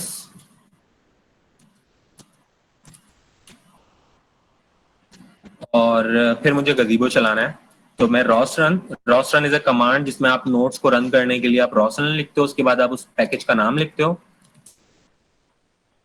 और इस पैकेज के अंदर चार 6 डिफरेंट हैं, लेकिन मुझे इसमें गजीबो चलाना है तो I just say गजीबो and will run like that. This is the physical environment, और इसके अंदर करंटली कोई मॉडल नहीं है, कुछ भी नहीं है, सिर्फ एक एम्प्टी वर्ल्ड है, right. And just to show you कि इट्स अ फिजिकल एनवायरनमेंट, एक बड़े stupid चीज़ है। तो ये कि मैं अगर ये बॉल यहाँ पे रखता हूँ और इसको ऊपर उठाता हूँ तो होपफुली नीचे गिरेगी क्योंकि ग्रेविटी एक्ट कर रही है. So it's like whenever I try to do this, it will fall down. Now there is this interesting thing कि आप इसकी ग्रेविटी चेंज कर सकते हो. So जब मैंने ये रॉस रन करी, ये क्या कहते हैं, गजीबो स्टार्ट किया था इस तरह से, रॉस रन गजीबो गजीबो से. तो बहुत सारी सर्विसेज, टॉपिक्स और पैरामीटर्स जो हैं खुद ब खुद स्टार्ट हो गए थे. फॉर एग्जांपल अगर मैं रॉस टॉपिक लिस्ट करूंगा तो इसी a lot different topics are here जिनको मैं यूज कर सकता हूँ और उनसे मैं डेटा रीड और राइट करवा सकता हूँ. इसी तरीके से रॉस पैरम लिस्ट से डिफरेंट पैरामीटर्स जो हैं वो यहाँ पे आ गए हैं. तो फॉर एग्जांपल इसमें एक इंटरेस्टिंग पैरामीटर जो है वो ये है गजीबो ग्रेविटी जी. सो अगर मैं इसकी वैल्यू लूँ ROS topic get, sorry not ROS topic, ROS param get, और ये टॉपिक का ये जो उसका पैरामीटर का नाम है, तो it will return me -9.81 which is the gravity on earth. लेकिन अगर फॉर एग्जांपल मैं नहीं चाहता कि मेरे फिजिकल सिमुलेशन में जो है, अच्छा इसी तरीके से एक दूसरी चीज, एक्स और वाई डायरेक्शन में कोई ग्रेविटी नहीं है इसलिए 0 0 वैल्यूज आएंगी. लेकिन अगर मैं नहीं चाहता कि मेरी ग्रेविटी सिमुलेट हो तो आई कैन सिंपली से रॉसपैरम सेट गजीबो, और यहाँ पे पैरामीटर की वैल्यू आई थिंक 0.0 डालूंगा तो ये सेट हो जाएगी. सो फॉर एग्जांपल अगर मैं दोबारा से जी पैरामीटर रिटर्न कराता हूँ तो it's 0. Now what should happen here कि अब मैं अगर बॉल को ऊपर उठाता हूँ तो वो नीचे नहीं गिरनी चाहिए, होपफुली नहीं गिरेगी.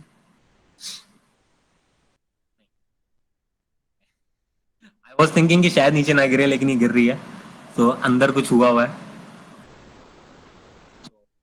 नॉट एक्चुअली, मैंने एक्चुअली पहले चेक नहीं किया था, तो आई एम सॉरी फॉर दिस. लेकिन दूसरी चीजें होंगी जो मैंने चेक करी ऑलरेडी. तो मैंने रॉस रॉस टॉपिक लिस्ट और रॉस पैरम लिस्ट करके देख लिया कि डिफरेंट गजीबो की टॉपिक्स और पैरामीटर्स और सर्विसेज जो हैं वो लिस्ट हो रही हैं और उसमें उन्होंने स्टार्ट हुई हैं और हम वो यूज कर सकते हैं. लेकिन वो यूज करने से पहले एक काम करते हैं कि एक रोबोट जो है वो इसके अंदर स्पॉन करवाते हैं. इसको हटा देते हैं. और वो किस तरह से करा सकते हैं कि, एक minute,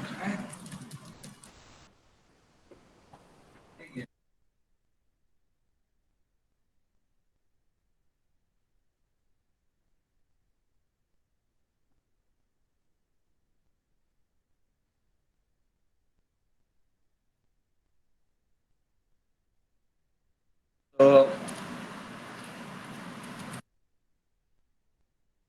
I will load this parameter ROS.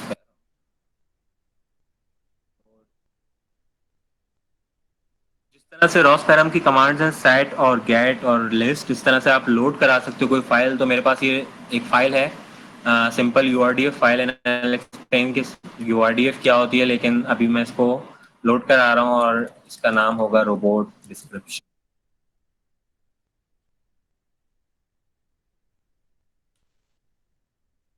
तो अगर मैं रॉस पैरम लिस्ट करूँगा तो के रोबोट डिस्क्रिप्शन यहाँ पे है, और अगर मैं रॉस पैरम सेट करूँगा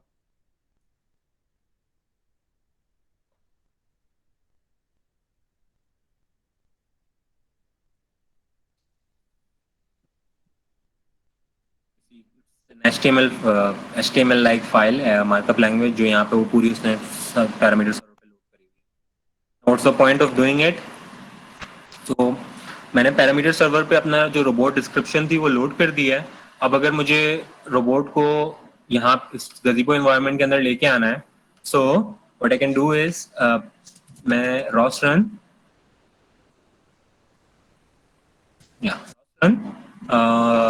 गजीबो रॉस, जो कि गजीबो रॉस का पैकेज था, इसके अंदर एक है स्पॉन मॉडल. और क्योंकि मैं यूआरडीएफ ला रहा हूँ, मैं पैरामीटर सर्वर से कर रहा हूँ, इसलिए मुझे माइनस यूआरडीएफ स्विच देना पड़ेगा और माइनस पैरम.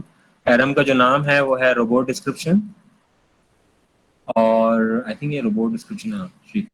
और मॉडल का जो नाम होगा वो for example GP7 robot.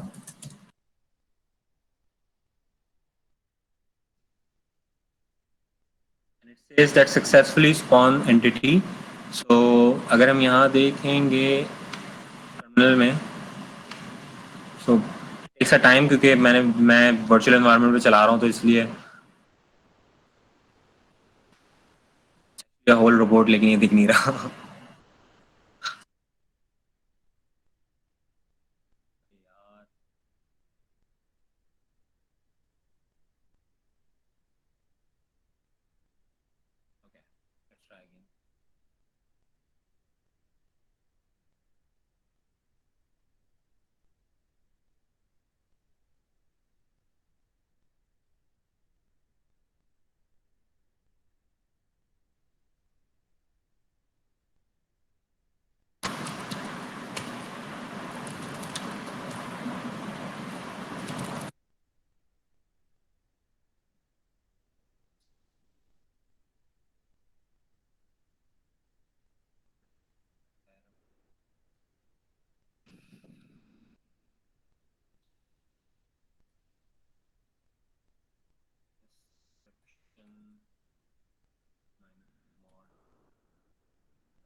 Arshad, जी आपकी आवाज नहीं आ रही।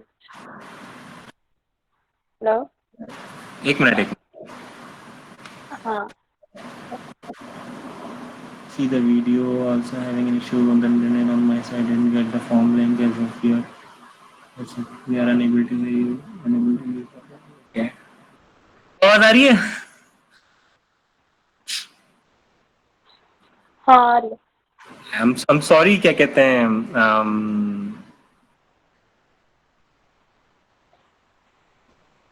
It's fine. I think you were just typing, not can you hear me now? Yes, we can hear you. Okay.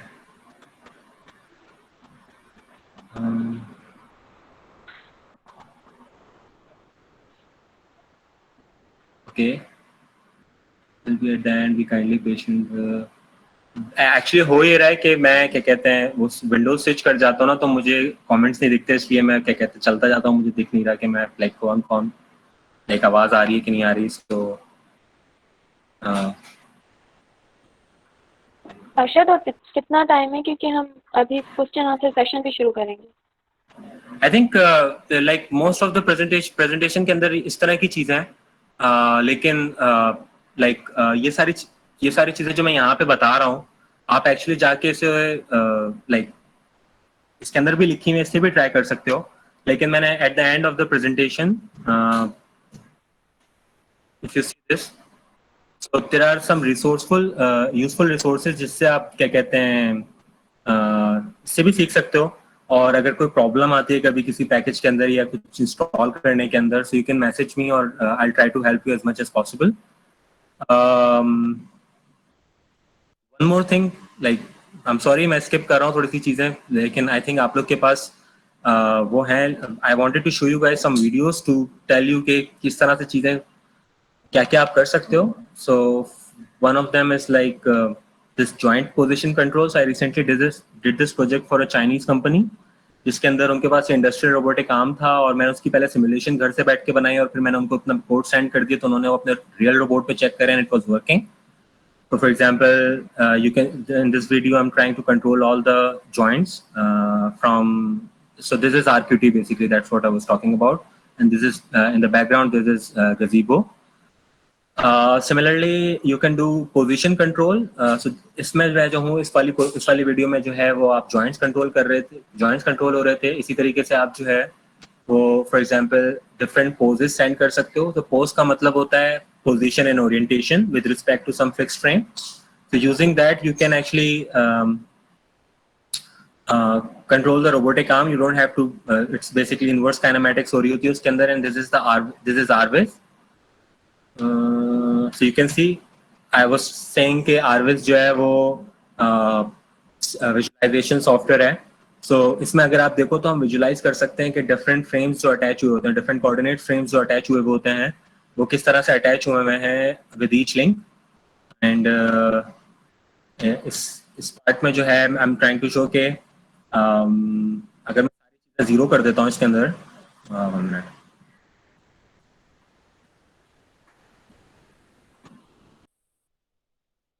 How this arm is moving with respect to its own frame or with respect to different frames.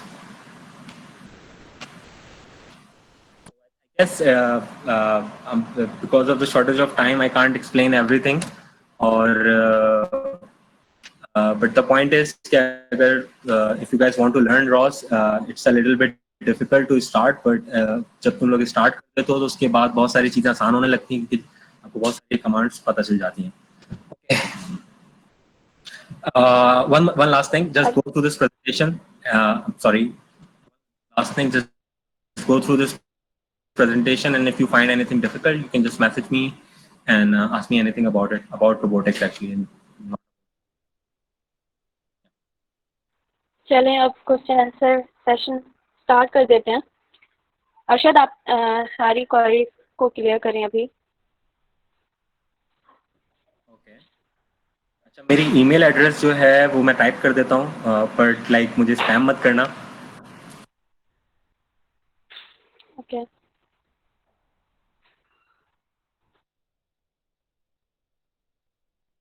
और I have one question. हाँ, sure.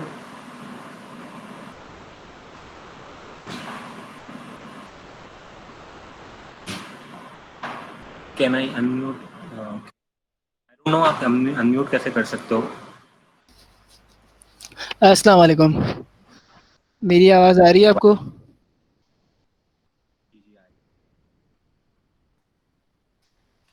बोले. जी, आ रही है. Sir, मुझे दरअसल 2 सवालात पूछने थे जो मैंने अपने पास लिखे थे. सर, बेसिकली मैं ना रॉस में भी न्यूली एंटर्ड हुआ हूँ, यानी मुझे रॉस का इतना आइडिया नहीं, बट मैंने थोड़े छोटे मोटे जो रोबोट्स होते हैं ना, यूट्यूब के थ्रू मैंने उनको एक्सेस तो किया. अब मेरा जो अल्टीमेट टास्क है, जो अल्टीमेट गोल है, वो ये है कि मुझे बेसिकली रॉस के ऊपर है ना रोबोटिक आर्म है ना, उसको बेसिकली डिज़ाइन करना है. और रोबोटिक आर्म की जो मूवमेंट है ना, जिस तरह आपने वीडियो में दिखाई, इस तरह की मूवमेंट कॉज करनी है. अब क्योंकि मैं यूबंटू और रॉस में बिल्कुल नया हूं, तो मुझे उन चीज़ों का इतना आइडिया नहीं कि किस तरह उसको ऑपरेट करते हैं और उसकी जो इंस्ट्रक्शंस होती है ना यूबंटू, क्योंकि मैंने ज़्यादा काम विंडोज़ पे किया, पाइथन पे किया और इन सारे टूल्स पे किया है, तो इन पे मैंने इतना काम नहीं किया. सो मुझे किस चीज़ से स्टार्ट करना चाहिए जिससे मैं ना इस चीज़ को अडॉप्ट कर सकूँ और इस चीज़ को सीख सकूँ? यार, आई थिंक सबसे पहले तो इनिशियली एक सबसे आसान तरीका ये है, क्योंकि तुमने कभी उबंटू यूज नहीं करी है और उसको इनिशियली यही प्रॉब्लम है रॉस के साथ कि आपको उसको इंस्टॉल करना पड़ता है. It takes a lot of time और उसमें ही जो है ना इंसान कहता है कि यार फायदा नहीं है. So at the end of this presentation इसके अंदर एक रिसोर्सफुल लिंक है द कंस्ट्रक्ट के नाम से. ठीक है. सो बेसिकली द कंस्ट्रक्ट एक अकेडमी है, एक ऑनलाइन एक सॉर्ट ऑफ कंपनी है जो कि ये करती है कि वो सर्वर्स प्रोवाइड करती है और आप जाके, जैसे आप for example Google Colab use कर सकते हो पाइथन लिखने के लिए, पाइथन का कोड लिखने के लिए. इस तरह से वो पूरा आपको उबंटू एनवायरनमेंट प्रोवाइड करती है और आप उसके अंदर जो है ना रोबोट्स कॉल कर सकते हो, टर्मिनल खोल सकते हो, पाइथन प्रोग्राम्स लिख सकते हो, इस तरह की चीजें कर सकते हो. तो वो स्टार्टिंग वहां से करो, उसके बाद उनके खुद के ट्यूटोरियल्स हैं, थोड़ा सा ट्यूटोरियल्स देख लो. But like it depends on how fast you learn and how much interested you are in learning it. So जब आप एक दफा स्टार्ट कर देते हो तो उसके बाद मुश्किल नहीं होती है. सो बेसिकली यूबंटू तो मैंने इंस्टॉल कर दिया और रॉस भी इंस्टॉल हो गया after a very big struggle, तो वो भी इंस्टॉल हो गया है. लेकिन अब उस पर डिफरेंट पैकेजेस को अगर इंपोर्ट करना है तो वो कैसे इंपोर्ट होते हैं वो मुझे नहीं समझ में आ रहा. लाइक गाजीबो हो गया या फिर कुछ और हो गया, यानी जो ऑलरेडी प्री एग्जिस्टेड है उनको अगर मुझे ट्रायल करना है या उनको चेक करना है कि बेसिकली उनकी इम्प्लीमेंटेशन कैसे हो रही है, तो वो कैसे होगा? यार, फॉर एग्जांपल तुम्हारे पास पैकेज है, फॉर एग्जांपल रॉस गजीबो कंट्रोल का पैकेज है. आई थिंक मेरी स्क्रीन शेयर हो रही है, राइट? तो यस. अगर बहुत ज्यादा इंटरेस्टेड होता है कोई तो वो जाके गिटअप पे देख लेता है, उनके सारे पैकेजेस गिटअप से लगे हुए होते हैं. फॉर एग्जांपल रॉस कंट्रोल गजीबो अगर मैं लिखूं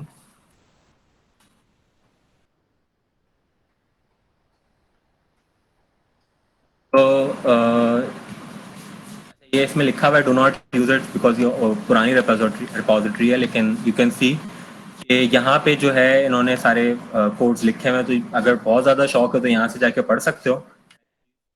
ये सिर्फ मैं एक पैकेज के नाम बता रहा हूँ, पैकेज का नाम तो अगर आपको पता है. इसी तरीके से मैं जो अभी यूज कर रहा था वो गजीबो रॉस था. तो आपको अगर कोई चीज़ स्टार्ट करनी होती है गज़ीबो में, तो फॉर एग्जांपल रॉस के अंदर, तो सबसे इम्पोर्टेंट चीज़ जो है वो रॉस रन आप यूज़ करते हो और टैब की दबाते रहा करो स्पेस डाल के ना। तो टैब की से होता है कि वो ऑटो कंप्लीट हो जाता है and you will get an idea कि वो किस तरह से स्टार्ट हो रहा है। But and the most important thing is के I am not kidding about this, but ये कंपनी है द कंस्ट्रक्ट के नाम से, what you can do is they have this ROS development environment और ROS development studio। इसके अंदर for example जैसे आपने कहा कि आपको बहुत टाइम लगा उबंटू इंस्टॉल करने के बाद उसके ऊपर दूसरी इंस्टॉल करना, तो ये कंपनी क्या प्रोवाइड करती है। फॉर एग्जाम्पल आई थिंक मैं लॉग इन हूँ इसके अंदर,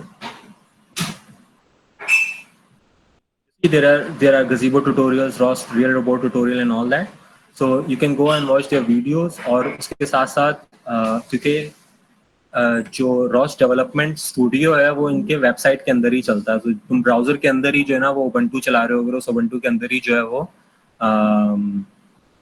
लाइक रॉस चल रहा होगा। Okay okay, thank you. Any more questions?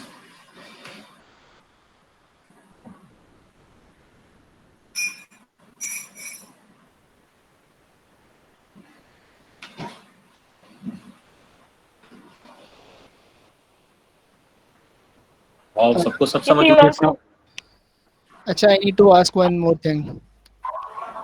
हाँ sure। बेसिकली जिस तरह मैं ना काफ़ी टाइम से पाइथन और सी में कर रहा हूँ कोडिंग, सो आपने जिस तरह कहा और जैसे मैंने वीडियोस में देखा है कि हम डिफरेंट पैकेजेस होते हैं उसके अंदर हम क्रिएट करते हैं रॉस पाई वगैरह की डिपेंडेंसीज जो क्या कहते हैं उनको, जो भी डिपेंडेंसीज कहते हम्म हैं, डिपेंडेंसीज हम क्रिएट करते हैं।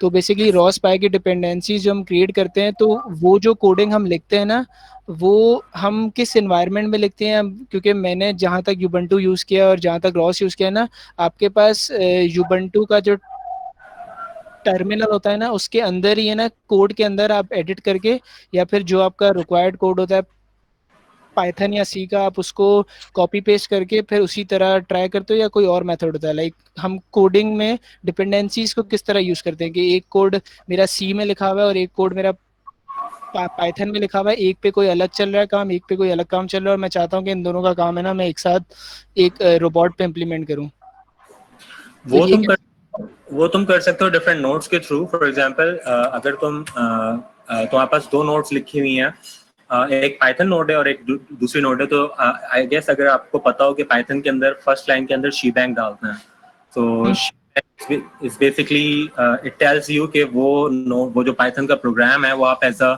एग्जीक्यूटेबल फाइल चला सकते हो। तो वो फाइल जब चलती है उसके बाद आप क्या कहते हैं रॉसपाई यूज करके आपके पास एक C++ का प्रोग्राम है वो यहाँ रन कर रहा है, उससे आप जो है आपके पास जो भी उसका डेटा है वो आप टॉपिक पे पब्लिश करा सकते हो। और पाइथन का जो प्रोग्राम है वो अगर उसको उस डेटा की जरूरत है तो आप रॉसपाई यूज करके उसको सब्सक्राइब करा सकते हो उस टॉपिक से। तो you'll have some similar data in both the nodes। So each program जो तुम कह रहे हो कि तुम्हें रन करना है वो बेसिकली एक तरह की नोड है। अच्छा, सो बेसिकली आपकी जो नोड है वो इसके थ्रू है ना बनती है टॉपिक, मतलब जो बीच में आपने जो चार्ट दिखाया उसके थ्रू वो टॉपिक से इंटरलिंक्ड होती है थ्रू। टॉपिक इस तरह से इंटरलिंक होती है, राइट। जो रॉसपाई की लाइब्रेरी है ना उसके अंदर for example just to show you one thing,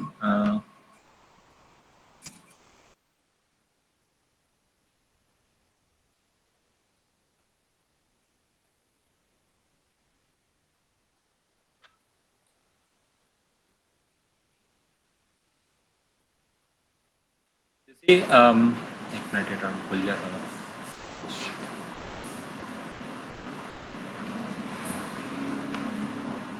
So this is one Python program जो मैंने बहुत छोटा सा लिखा था। यहाँ पे ये मैं रॉसपाई यूज करके इनिशियलाइज कर रहा हूँ नोड को, फिर मैं उस एक नोड है उसके ऊपर उस लाइक नोड को यूज करते हुए एक टॉपिक पे पब्लिश करा रहा हूँ एक मैसेज, और उसे कंटिन्यूअसली व्हाइल लूप के अंदर पब्लिश करा रहा हूँ। फिर ये दूसरी नोड है और इस नोड के अंदर मैं क्या कर रहा हूँ कि एक लाइक नोड इनिशियलाइज कराता हूँ, उसके ऊपर सब्सक्राइब कर रहा हूँ उसी टॉपिक को। और जब मैं सब्सक्राइब करता हूँ तो ये कॉल बैक फंक्शन, जब भी नया मैसेज आता है इस टॉपिक के ऊपर तो ये कॉल बैक फंक्शन जो है ये कॉल होता है, और इस मैसेज के अंदर जो है वो हेलो फ्रॉम नोड लिखा हुआ आएगा। सो यू हाँ एग्जैक्टली यही चीज़ होती है जब हम रॉस इंस्टॉल कर रहे थे हम जब, तो यूट्यूब पे भी उन्होंने इसी तरह वीडियोस के थ्रू है ना बताया था, लाइक एग्जैक्टली यही कोड था if I am not wrong. So ठीक है, thank you. One more thing, if someone is interested, ये थोड़ी सी self advertising हो जाएगी, लेकिन I've started working on some tutorials on my YouTube channel, ROS से related, लेकिन वो थोड़े से like intermediate level के हैं, तो अगर किसी को interest हो तो वो जाके देख सकता है, उसमें भी मैंने इसी तरह की recording की हुई है, तो like उसको follow करोगे तो शायद कुछ उससे आ जाए।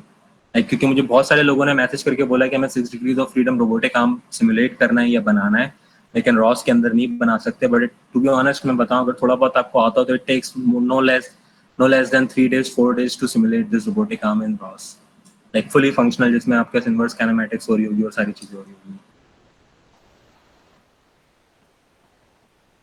Any more question? अस्सलाम वालेकुम। वालेकुम। कैसे हैं आप?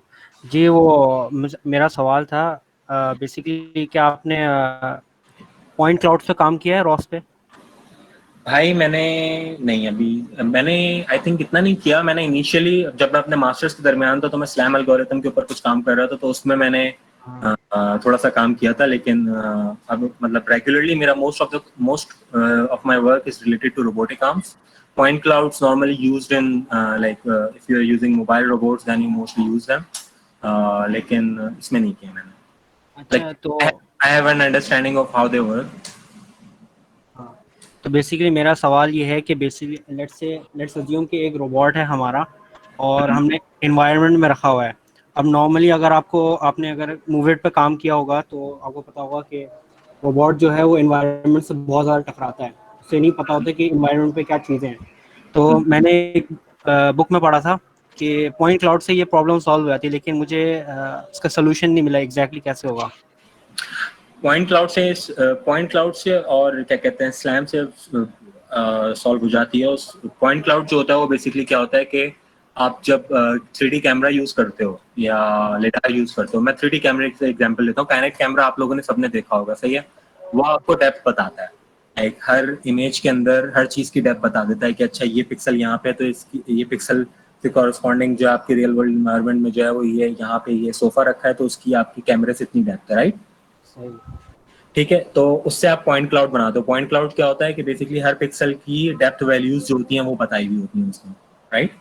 ठीक है। जब आपको डेप्थ पता चल जाती है तो आप उसको सॉलिडिफाई करते हो। तो जब लाइक आपको डेप्थ पता चल गई है तो आपके पास वो भी बेसिकली पॉइंट्स हैं, तो उसके बाद आप उसे सॉलिडिफाई करते हो तो आपको एक सॉर्ट ऑफ मॉडल पता चल जाता है कि अच्छा ये सोफा जो है इसके मुझे पहले पॉइंट्स पता थे, अब मैंने इसे सॉलिडिफाई कर दिया तो लाइक मुझे पता है कि ये एक सॉलिड ऑब्जेक्ट है, राइट? एंड नाउ यू सही है। दैट कि तुम्हारा कैमरा से तुम्हारा वो जो तुम्हें डेप्थ तो पता थी, तो तुम्हें ये भी पता है कि तुम उस ऑब्जेक्ट से कितना दूर हो, और तुम्हें ये भी पता है कि तुम कैमरा जो है वो तुम्हारे रोबोट पे कहाँ लगा हुआ है। So you can always check these updates, जो स्टेट अपडेट्स में अपडेट होती रहती हैं, और जब तुम्हारा रोबोट उससे करीब जाता है तो you try to avoid this using collision avoidance, object avoidance. तो ये जो पॉइंट क्लाउड है हम लोग अपने रोबोट सिमुलेशन के साथ आरएल्स पे कैसे लेकर आ सकते हैं? हार्वेस्ट पे आप इस तरह से ला सकते हो कि लाइक मैं ये अपलोड करूंगा ये वाली क्या कहते हैं रिपोजिटरी। तो इसके अंदर ये बेसिकली मैं एक पैकेज यूज कर रहा था, उसका नाम है रॉस सेंसर्स, और रॉस सेंसर्स के अंदर डिफरेंट सेंसर्स हैं। उसके अंदर एक सेंसर जो है वो बेसिकली काइनेक्ट कैमरा है, और मैंने काइनेक्ट कैमरा की इसमें लॉन्च फाइल लिखी थी यहाँ पे।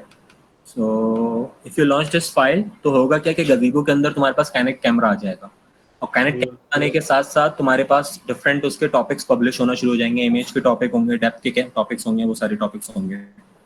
उन डेप्थ टॉपिक्स को यूज करके फिर एक और आई थिंक लाइब्रेरी है, I am not sure point cloud की लाइब्रेरी, उसका नाम है पीसीएल एस, रॉस पीसीएल और समथिंग। तो you give depth images to this library, और वो उसे पॉइंट क्लाउड में कन्वर्ट कर देती है, as far as I know. सही। Thank you.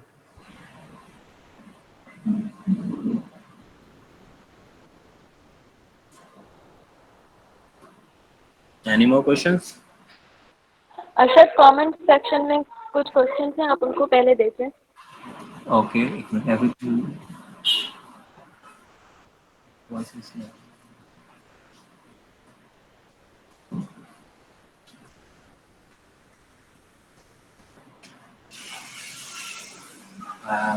मुझे कोई क्वेश्चन नहीं दिख रहा है। Where can we learn these concepts? Okay, so Ahmed Raza पूछ रहा था कि where can we learn these concepts? So यार, to be honest, theory और practical practice दोनों बहुत important है। Theory में for example तुम लोग जब robotics की books पढ़ा करो तो like थोड़ा सा उसको like उसमें जो maths लिखी होती है, मुझे बहुत बाद में जाके realize हुआ कि you have to be really good at maths to actually understand any field in engineering। तुम्हें उसमें अच्छा होने के लिए maths आनी जरूरी होती है। So you should have better concepts in maths कि उसमें हो क्या रहा है, equations में क्या हो रहा है, और like उसको। दूसरी चीज़ ये कि मैंने देखा है कि बहुत सारे लोगों को, बहुत सारे स्टूडेंट्स को, I'm not criticizing क्योंकि मैं भी इसी तरीके का था।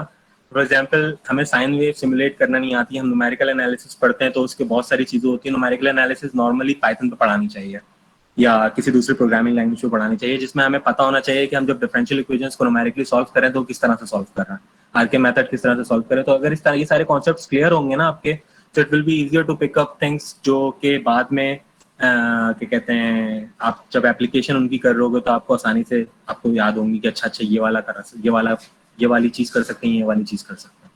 So that's how. सेकेंडली दूसरी इंपॉर्टेंट चीज़ वो ये कि अपनी रेगुलरली छोटे छोटे से प्रोजेक्ट्स करते रहा करो। फन फैक्ट, मैंने आज तक पाकिस्तान में जॉब के लिए अप्लाई नहीं किया जब मैं ग्रेजुएट हुआ था। So I started doing freelance job, जिसमें फ्रीलांस प्रोग्रामिंग करता रहता था मैं। And initially I was very bad at it because मुझे सिर्फ एक लैब व्यू आता था करना, लेकिन बाद में आप आहिस्ता आहिस्ता चीज़ें सीखते रहते हो। तो दैट्स वन मोर थिंग, जब आप लाइक ग्रेजुएट हो या जब वो, तो अपनी टेक्निकल स्किल्स पे भी ज़्यादा अच्छा काम करो।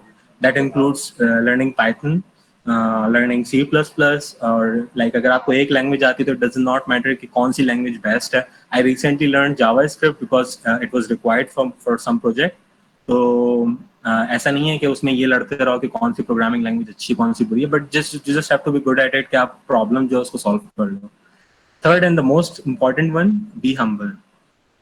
ये मैं लाइक हर प्रोग्रामर को बोलता हूँ, ये मैं हर उसको बोलता हूँ, क्योंकि we tend to get a little arrogant about our codes कि हमने जो लिखा है वो बेस्ट है और वो जो है ना वो हो सकता है। And I have seen a lot of programmers जो कि थोड़े से एरोगेंट होते हैं। You are as good as your code but you have to be humble about it, because like to be honest abundance में लोग भरे पड़े हैं जिनको प्रोग्रामिंग आती है और जो कर सकता है।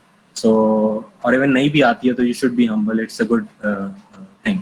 Okay, ROS cannot be used in Windows. You need to install Ubuntu or Dual.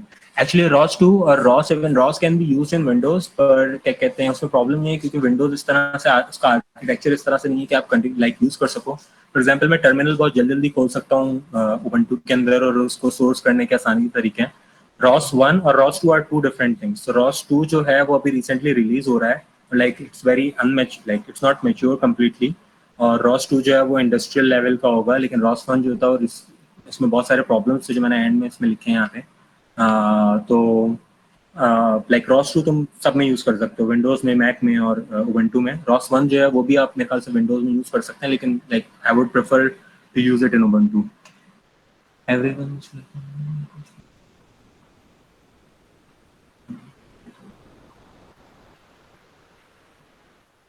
अच्छा, और कोई क्वेश्चन है?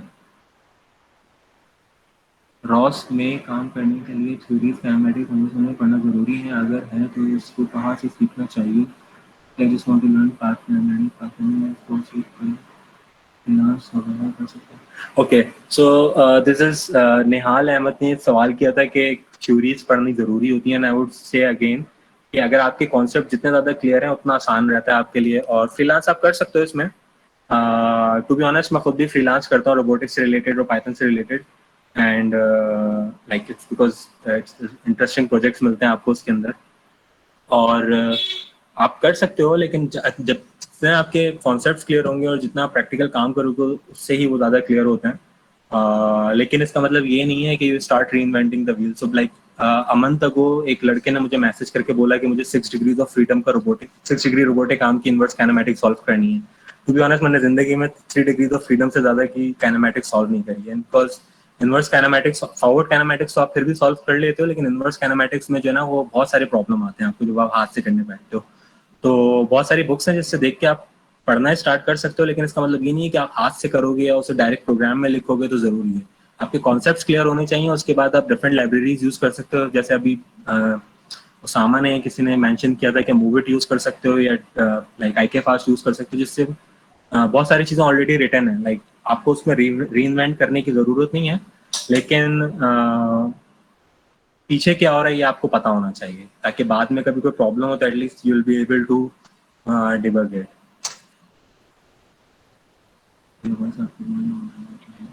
क्या किसी को कोई और सवाल है?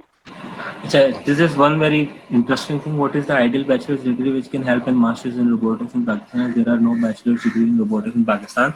To be honest, मेरी कोई भी degree, I have 2 degrees, one in masters and one in robotics, biorobotics, graduation, and both of them are not in robotics. पर मैंने जितने भी projects किए हैं वो mostly related to robotics हैं. So it's not about कि तुम्हारी degree किस चीज में है, as far as like for example वो जो मैंने स्टार्टिंग में बात बोली थी ना कि मैं बायोमेडिकल हूँ, मेरा रोबोटिक्स से कोई लेना देना नहीं है, पर आपका एक इंटरेस्ट होता है, और जब आपका इंटरेस्ट होता है तो you start learning on your own.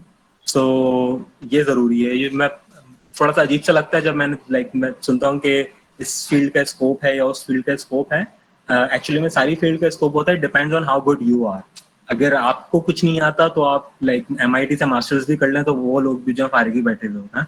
So you know, if you are good at something, then it does not matter कि तुम्हारी डिग्री कौन सी है। और ऐसा बहुत दफा हुआ है, like I've given a lot of interviews, और उसमें वो मुझसे ये नहीं पूछते कि आप रोबोटिक जॉब के लिए अप्लाई कर रहे हैं तो आपका मास्टर्स तो मैकेनिकल में है या आपका क्या कहते हैं बैचलर्स जो है वो बायोमेडिकल में है। It help sometimes, but most of the times क्या होता है वो मुझसे देखते हैं कि मैंने प्रोजेक्ट कौन सा किया हुआ है और उनकी जॉब से रिलेटेड जो काम है वो मुझे आता है कि नहीं आता। वो ये नहीं देखते कि अच्छा मेरी डिग्री यहाँ पे तो मुझे नहीं आता।